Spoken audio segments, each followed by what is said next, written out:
Rádio Unaerp. Entrevista.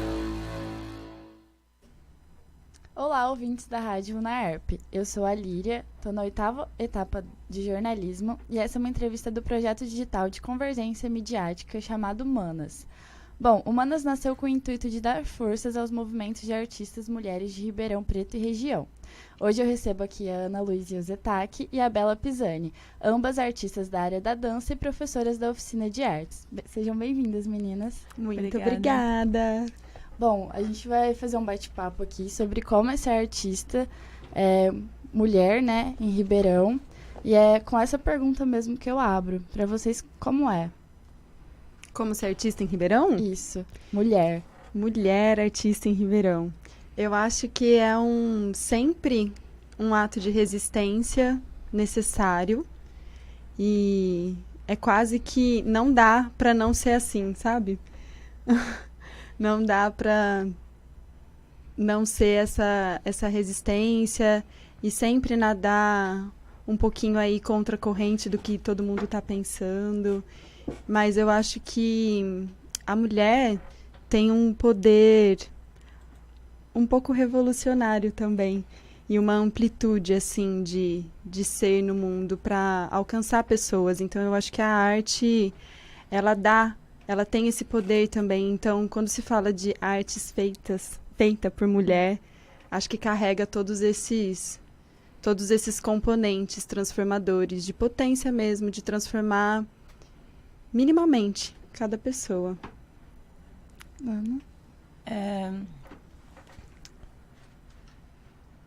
Tenho pensado bastante também como a Bela e acho que como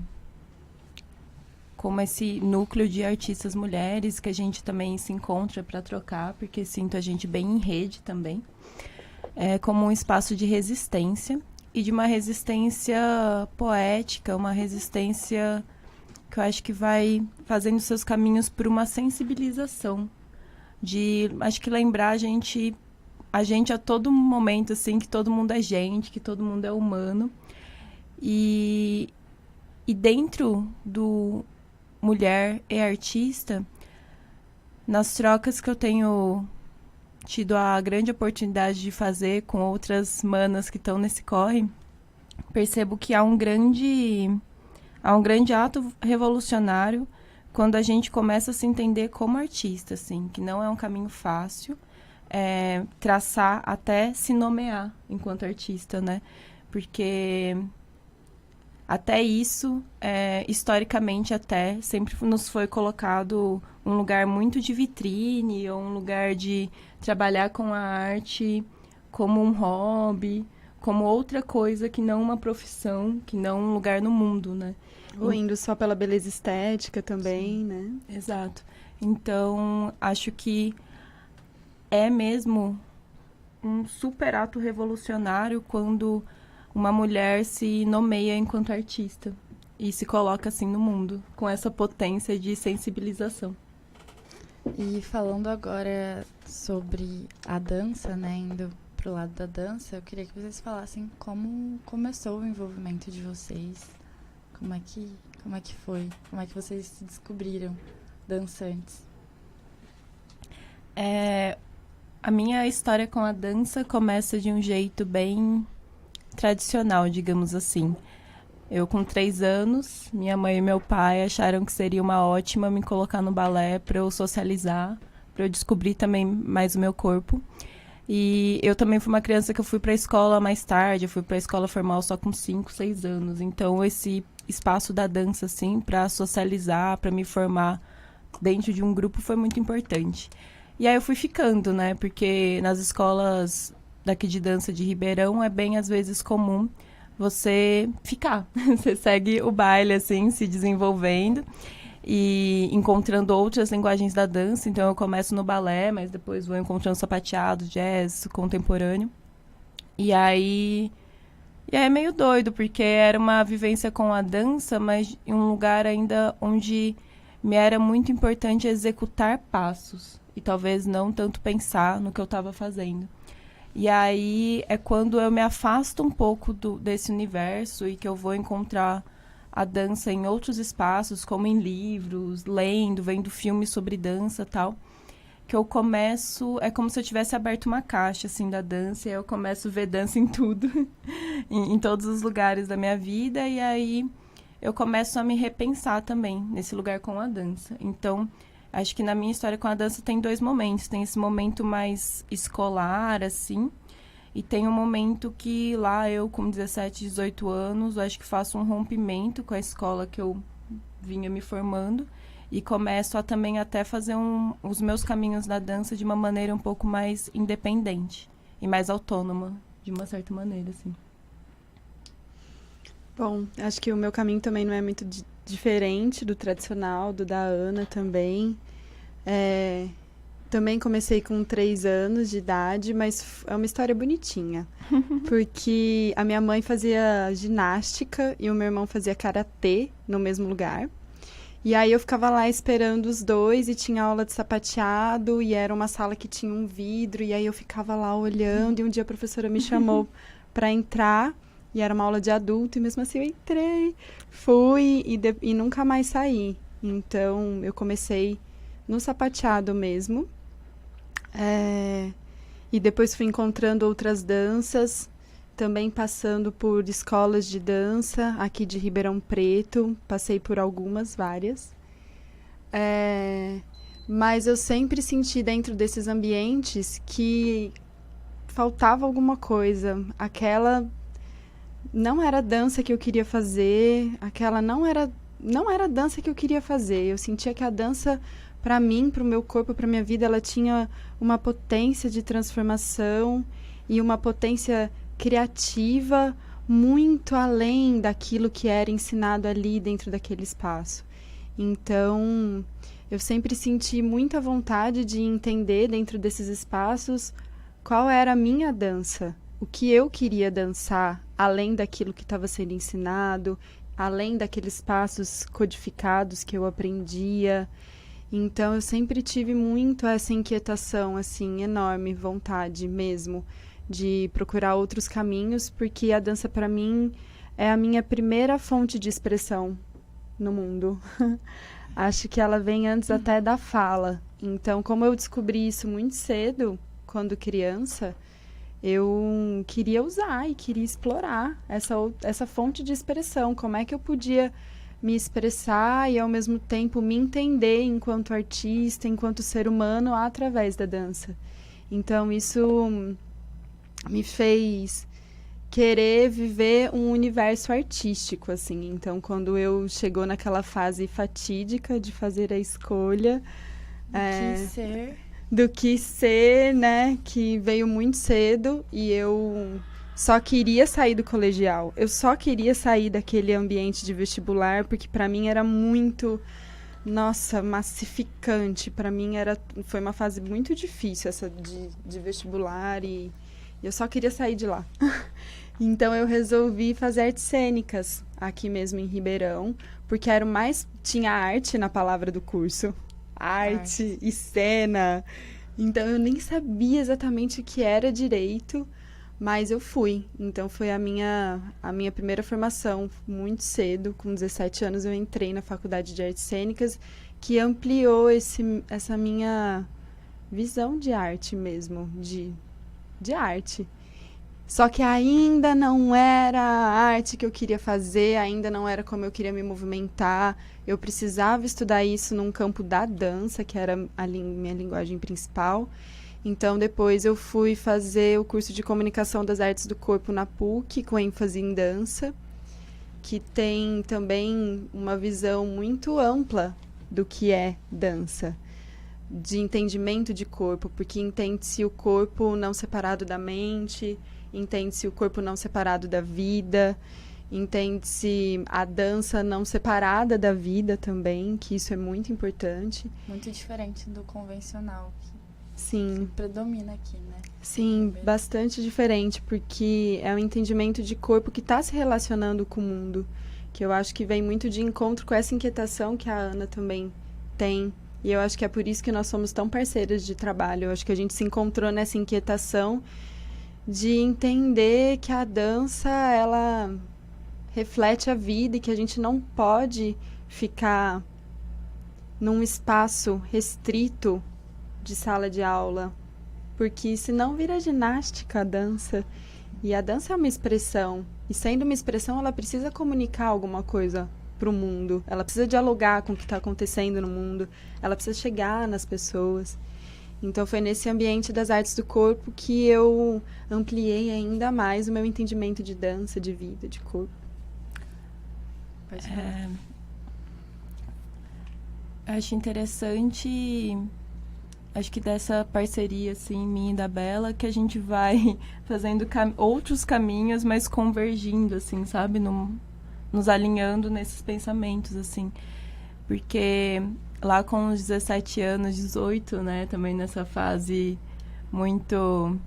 E aí, o que você vai ser da vida, né? E muito com um pensamento, eu sinto que isso é um pensamento muito vigente quando a gente está no terceiro colegial, mesmo no cursinho, que é talvez pensar o ambiente da universidade como um fim em si mesmo, assim, sabe? Eu sinto que essa ideia de você adentrar numa universidade é vendida como algo... Sua vida começa e termina ali, assim, sabe? Eu sinto que quando não você tem escolha de mudar. E não tem escolha de mudança, Os melhores entendeu? anos da sua vida. Uma vez entrado, tipo, você vai ser um isso. fracassado se você desistir, você vai ser um fracassado se você mudar a sua direção no meio do caminho, né? Acho que tem várias coisas como uma escolha muito dura e permanente e imutável.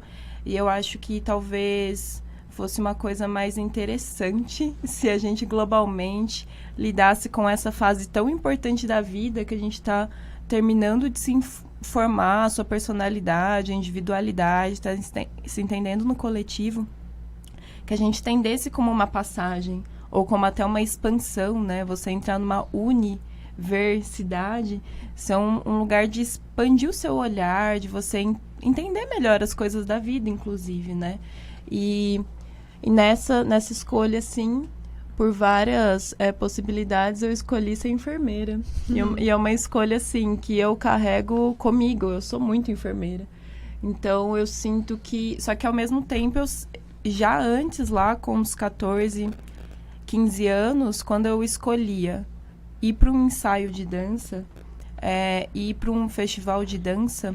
em detrimento de ficar com a minha família, de ir ao cinema com os meus amigos, de ter outros espaços de lazer, a dança para mim já não era um hobby, né? A dança para mim já era um trabalho, já era uma profissão, já era algo muito sério, desde os 14, 15 anos, quando eu fazia todas essas... escolher a dança em primeiro lugar, assim, né? Então, quando eu entro para ser enfermeira, muito do meu ser já tinha uma formação, uma vivência em dança. Então... para mim não foi possível construir, por exemplo, esse olhar mais neutro de enfermeiro até de corpo, né? Eu já tinha vivência de corpo, eu já tinha um olhar sobre o corpo, já tinha outras ideias globais de movimento e de saúde até, de conceito de saúde. Então, mesmo enquanto enfermeira, o meu olhar sempre foi tentar fazer esses links mesmo entre saúde e dança, saúde e arte. E eu percebi que talvez aqui em Ribeirão isso ainda seja um assunto muito novo. É muita novidade. E talvez seja importante a gente pensar, sabe? Inclusive as pessoas que dançam e que foi fazer fisioterapia, foi fazer TO, foi fazer outra coisa, às vezes, até economia, sabe assim? Como que a gente talvez vai construindo esses links com essas bagagens que a gente traz da infância, da adolescência, da dança, de outras expressões artísticas, porque... a dança não está mesmo nesse quadrado da sala de aula, né? Ela pode fazer muitas outras pontes e articular com outros saberes, né? E às vezes eu sinto que isso é um pensamento que ainda a gente não chega muito nele, assim, nessa construir as pontes entre os saberes, sabe assim? Eu passei um pouco por isso, não tem como eu só entrevistar quando tá falando de dança, porque, né, eu participo disso também. E quando eu tava... na escola, eu fazia aula em escolas convencionais e estava no colegial. E para mim tinha um prazo, assim, uma vida útil na minha vida enquanto bailarina. Se eu não tivesse profissional, super boa, super técnica, com 17 anos, eu teria que pensar numa outra profissão. Porque, enfim, tinha ali a vida útil e ou era aquilo ou não era. Eu precisaria fazer uma faculdade, né? E a gente, às vezes, não pensa muito na faculdade de dança quando tá fazendo o balé clássico na sala de aula, porque a gente tem o técnico. E aí eu pensava, não tem muito mais o que aprender, né? Cheguei aqui no meu limite. E aí escolhi o jornalismo e estou aqui formando, falando de dança. Porque não tem como, né? A gente e eu acho que as pessoas deveriam pensar em como usar Como essa fazer arte essas pontes em mesmo, várias né? outras áreas. Porque a gente não deixa de ser dançarina porque não está dentro da sala de aula fazendo aula. Exato. A gente não deixa de ser. Esse é o nosso olhar sobre o mundo. Então, como é que a gente faz essas pontes, se caso a profissão que você escolher não seja a de dançarina, de artista do corpo, de bailarina, mas como que você faz essas pontes com esses saberes do corpo para a sua profissão, para o seu dia a dia, para o seu autoconhecimento também. Então, eu acho que essas pontes são essenciais de serem feitas. E eu acho importante a gente colocar também aqui que também não é uma demonização aos ambientes de dança que já existem, sabe? Eu acho que é importante esse lugar existir. Quanto mais diversidade a gente tiver de pensamento, de dança, é melhor. Então, a nossa fala aqui não é que esses lugares, essas escolas não existam ou que são ruins. Eu acho que elas têm um espaço no mundo, têm o seu valor. A minha formação, a minha base toda veio de uma escola de dança tradicional do interior. Contudo, o nosso questionamento é de que não pode existir só esse pensamento, a diversidade, né? Então, que exista a diversidade desse pensamento de dança, essa amplitude desse pensamento de ensino da dança, de levar a dança enquanto profissão, de entender a dança fora da sala de aula. Eu acho que é essa a minha e a luta da Ana maior, assim, de ampliar o pensamento de dança mesmo, para que não esteja restrito apenas nesse ambiente, mas... Até pela diversidade de corpos, de movimentação, né? Sim. Para que englobe a todos, porque a arte é para todos, né? Sim. Acho que é ampliar mesmo esse alcance da dança, né? E eu acho que nesse sentido até de construir, de articular de novo o termo até dança ao conceito de arte, né? Porque eu acho que em alguns momentos talvez tenha se distanciado um pouco e tenha ficado mais nesse lugar estético, da forma, que é um lugar, e que é um lugar que já existe bastante no mundo, assim, sabe? Que é um lugar da arte também, mas que ela é um lugar pode da arte. transcender isso, né? Nesse sentido de, assim, de talvez você olhar, se você também já faz dança, como que a dança te cabe, né, no seu corpo e no seu dia a dia, assim, sabe?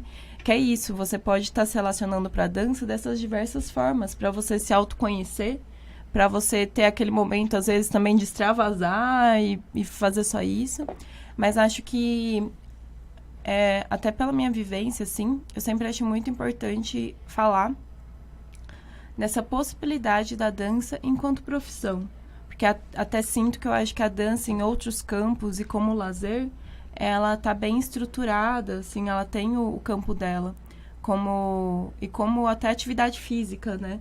Agora, quando a gente pensa numa profissão, acho que existe aí uma lacuna, um campo imenso para ser explorado, né? Para ser desbravado mesmo.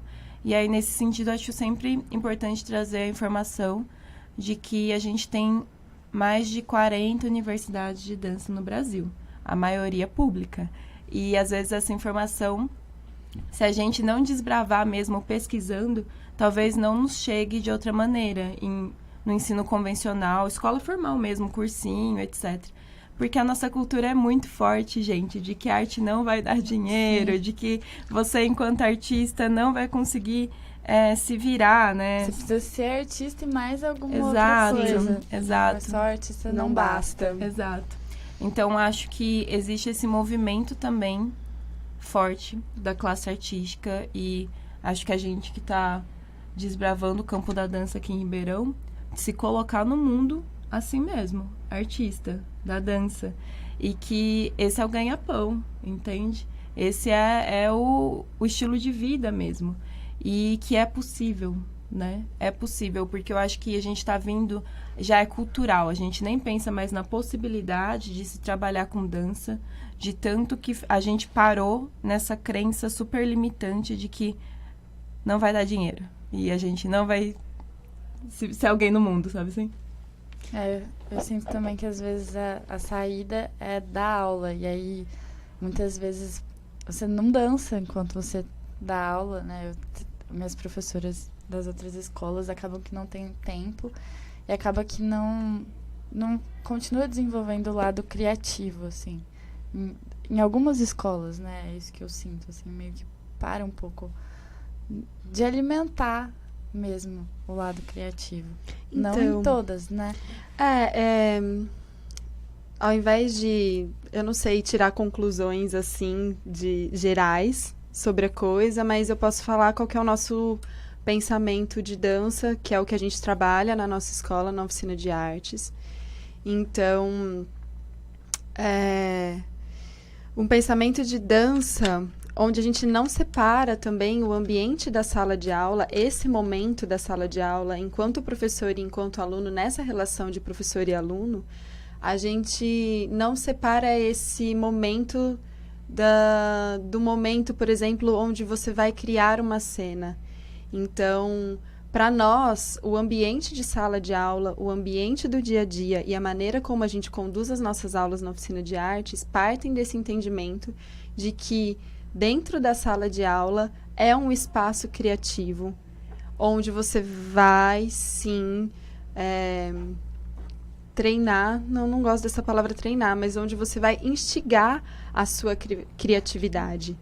Então, uma vez que você, dentro da sala de aula, deixa de ver aquela aula metódica, onde não tem espaço para criação, onde você só vai dar exercícios, um seguido do outro, e que o momento de criar uma coreografia é uma outra coisa completamente distinta, isso deixa a dança também num lugar de movimento, num lugar poroso, num lugar de criatividade, porque a gente acredita que se não for assim, a dança mais uma vez vira ginástica. E isso é muito penoso para o corpo, é penoso para as articulações, é penoso para a nossa saúde mental, tanto do professor quanto do aluno. Então, a gente preserva muito que o espaço da sala de aula vai ser um espaço de criatividade. Então, a gente... E não dá para falar de criatividade se a gente não falar da questão da autonomia, que é... Você vai passar para o seu aluno o conhecimento de como é que aquele passo, se estamos falando de passo, como é que aquilo acontece no seu corpo. Para o aluno ele sentir de onde parte o movimento, como que aquele movimento está acontecendo. Para isso, a gente tem que estar com a nossa atenção aqui no momento presente. Então, como é que eu faço esse aluno, jogos com eles para trazer a atenção para o momento presente, para você sentir o seu corpo, para você perceber de onde parte o movimento, que se você colocar um peso aqui, um peso ali, isso vai fazer diferença, e não apenas ficar repetindo esses movimentos. Só daí, de você dar essa autonomia para a pessoa conhecer o seu corpo e a partir daí dançar, já é um espaço de criatividade. Então, olhando as aulas do dia a dia como esse espaço criativo, faz a coisa ficar muito mais viva, muito mais prazerosa.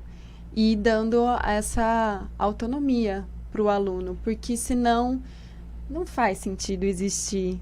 Tem um prazo de validade, a gente cansa de ficar lá repetindo e não vendo para onde é que aquilo vai.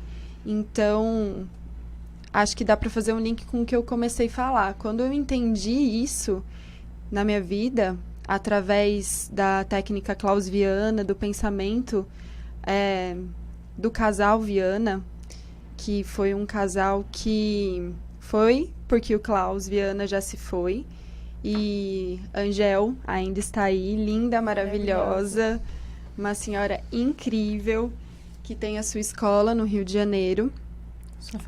Sua faculdade no Rio de Janeiro, que também tem escola com cursos livres e curso técnico, entre milhares de outras coisas. eles trouxeram esse pensamento de corpo para o Brasil. Então, quando eu tive contato com esse pensamento de corpo, que é esse pensamento de corpo poroso, criativo, onde o professor dá autonomia para o aluno, eu descobri que eu podia criar a minha própria dança. E aí foi revolucionário para mim. Descobri que eu podia criar uma dança, que eu era a dança. E que a dança não era uma coisa imposta a mim, que eu tinha que repetir, repetir, repetir. E até se eu quisesse repetir, que ia ser uma repetição muito atenta e muito consciente.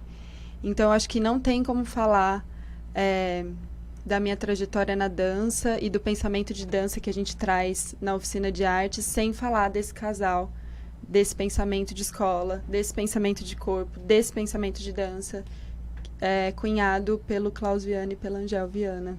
É se reconhecer, né? Eu conheci o Klaus por conta de vocês, por causa da oficina. E quando eu faço um link, assim, como antigamente, antes de eu ter esse outro olhar, eu vejo que eu não me reconhecia, assim, no que eu tava dançando, sabe? Eu literalmente repetia. E aí, quando a gente traz esse lado criativo, eu danço pra descobrir quem eu sou também. A minha dança me faz entender o que eu sou, enfim, são várias descobertas. E, bom, vocês tocam a oficina, né? Queria saber como trazer esse novo olhar para Ribeirão, assim, como que é a recepção, como que os alunos reagem, como que as mães reagem quando encontram um sistema diferente, né, do convencional. Eu acho que cada encontro é uma festa. Cada encontro com cada aluno, cada encontro com cada pessoinha que chega na oficina de artes, com a sua história de dança. Porque cada um tem uma história de dança. Ou aquelas pessoas que dançaram a vida inteira e tiveram que parar por causa de N fatores da vida e não conseguiram mais encontrar o lugar da dança para elas, então elas sentem muitas saudades e querem voltar a ter esse espaço da dança, mas sem aquela pressão de apresentação de final de ano ou ter um corpo assim ou assado para dançar. Então eu vejo que chegam pessoas com esse perfil, com muitas crenças limitantes do que é a dança e do que a dança pode ser na sua vida. Então, eu preciso ter um corpo assim ou assado para dançar, eu preciso ter uma idade certa para dançar. E aí lá elas descobrem que não, que o corpo que você tem é a sua potência. É a sua potência. Então, elas descobrem que a dança pode ser vista como essa potência em si. É uma festa. E também tem aquele perfil das pessoas que nunca dançaram, que sempre tiveram vontade, mas nunca se sentiram à vontade nos ambientes que já existem, justamente por causa dessas crenças limitantes de que a dança tem que ser isso, aquilo, ou aquele outro para dançar. Então, eu acho que cada encontro é uma festa, é uma festa, porque para nós encontrar com essas pessoas que também querem ter essa visão ampliada de dança, de corpo e de vida, é um encontro muito bonito. Então, é muito satisfatório. E eu acho que é se pensar no presente, né? Assim, sabe? Eu vou me levar pra dançar aqui do jeito que eu tô sendo agora, sabe? E tudo bem se também, tipo, amanhã ou depois você tem planos, objetivos, metas pra até fisicamente ou emocionalmente querer se ver em outro lugar, sabe? Uhum. Mas eu sinto que no meu fazer com a dança hoje em dia tem muito mais uma conexão com o presente, de levar o que eu tô hoje pra mover e ver o que vai sair disso, sabe? E sai muita coisa, né? Então, eu sinto que eu não fico mais tanto nessas de tipo, quando o meu corpo estiver assim, ou quando a minha vida estiver assim, sabe assim? Ou quando eu tiver X característica emocional, aí sim eu vou conseguir dançar, sabe? Eu acho que a gente tem um pouco esse pensamento do tipo, gente, você tem tudo, que coisa, sabe assim? Aquela coisa do tipo, para ir à praia ou para uma aula de dança, o que você precisa ter? Primeiro, um corpo. Uma vida, um corpo, estar nesse plano. E, tipo, terceiro, ir, sabe assim? Não tem muitos outros critérios. Sim. E eu acho que algumas escolhas que a gente teve muito conscientes, como não ter espelho dentro da sala de aula, a apresentação do que é feito durante o nosso trabalho do ano inteiro, ela só vai acontecer se partir de uma inquietação das alunas, desde as crianças até os adultos.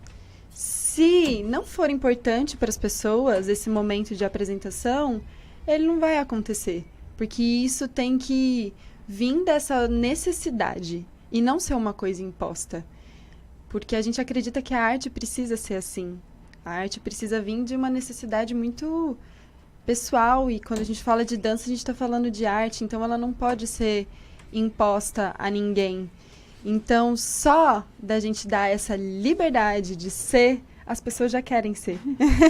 Dançam pra ser feliz, né? Dançar para ser feliz. Então, existe esse espaço mesmo, assim, de você poder escolher o que faz sentido para você a todo instante. Acho que isso é muito importante. Bom, agora falando também sobre dança, mas também sobre arte no geral, em Ribeirão, a arte é uma potência política, né, e social. Como vocês acham que dá para fortalecer assim, a cena? Quais são os caminhos? Principalmente dos artistas independentes de Ribeirão, ou desses que têm uma outra visão diferente da já apresentada, assim. Como vocês acham que daria para fortalecer? Quais são os caminhos? Eu acredito muito. Acho que a gente tem vivido um tempo muito florescedor com as redes sociais, que tem quem cria, quem é artista e ainda mais atua de uma maneira mais autônoma, mais independente. Sinto que a gente tem conseguido ganhar mais alcance, mais visibilidade mesmo. Então, isso de às vezes você apoiar virtualmente um artista, seja às vezes compartilhando o trabalho, curtindo, comentando. A gente vem também de um movimento com vaquinhas coletivas para se construir trabalhos das artes cênicas.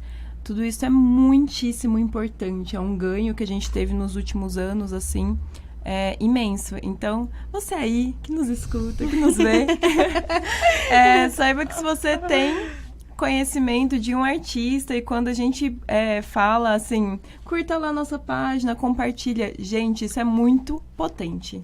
Um clique, sabe? É muito potente e disparador para compartilhar.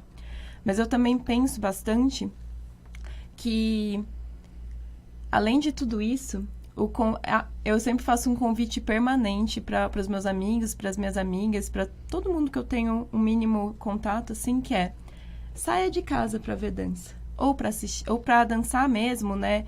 Rolês, eventos que você sabe que vai ser mais dançante. Se coloque nesse lugar também de dançante, sabe?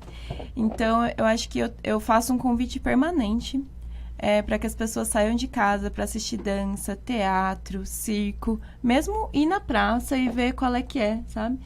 Porque existem algumas coisas que só acontecem no encontro presencial, nesse encontro de olhar, nesse encontro de pele, assim.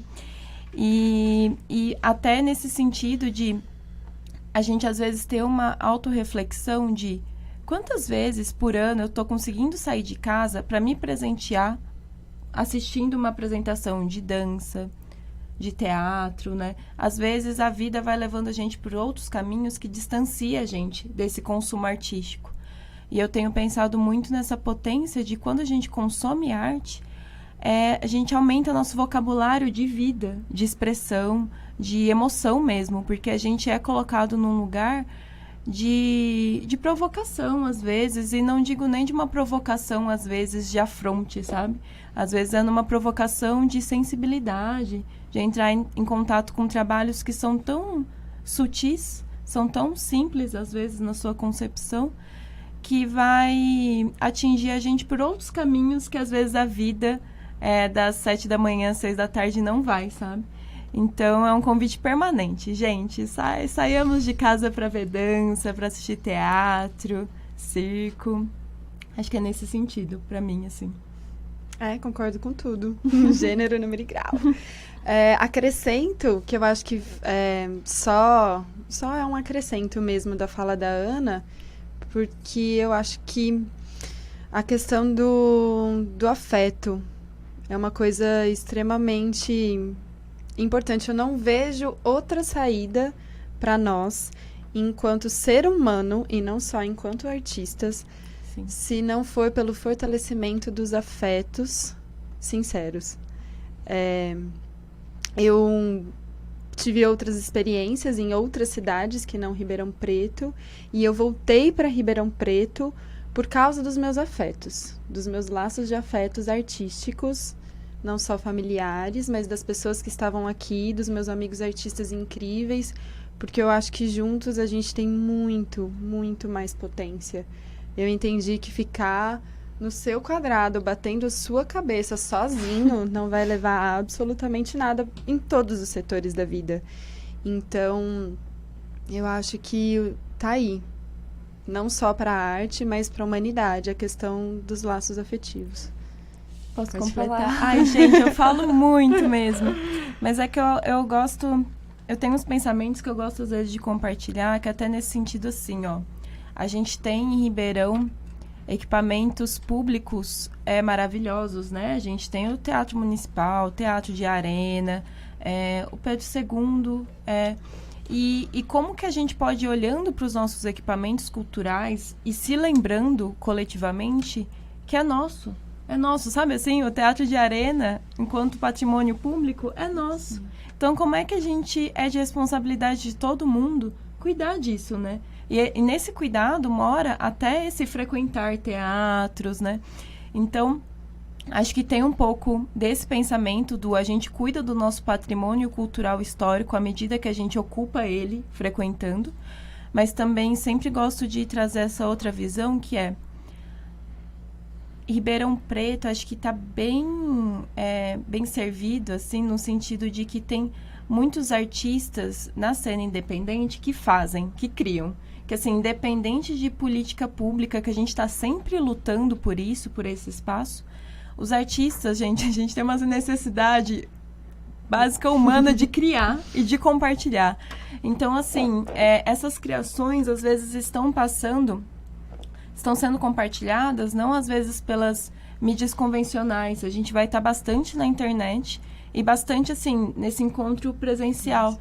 Então, a gente tem hoje em dia uma rede de espaços independentes e também de ocupações de rua, né, de praça, muito grande, acho que muito efervescente, assim, e nessa vontade cada vez mais de estar ocupando mais esses espaços.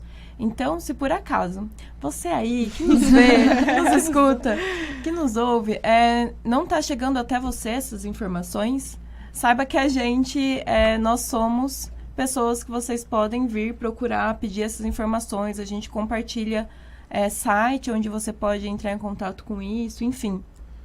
A gente pulveriza também essas informações de aonde está acontecendo os rolês artísticos, numa vontade também de pulverizar essas informações e jogar semente. Então, se você não está muito atento a uma agenda artística, a gente pode te compartilhar. Sim, se você acha que não acontece nada nesse sentido da sua cidade, você está enganado.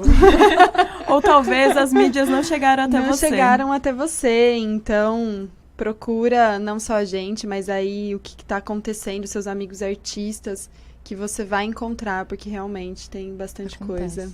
Bom, eu acho que era isso. Vocês querem acrescentar alguma coisa? A gente quer agradecer. Eu queria agradecer muito também a presença de vocês. Enfim, a amizade e o afeto, que tem Tamo bastante. junto. E quem quiser continuar acompanhando Humanas, tem a página no Facebook, o canal no YouTube e o Instagram. E também essa entrevista vai estar disponível no YouTube da Rádio UNAERP, no Facebook e no Instagram. Tcharam! Hashtag sinta seu movimento.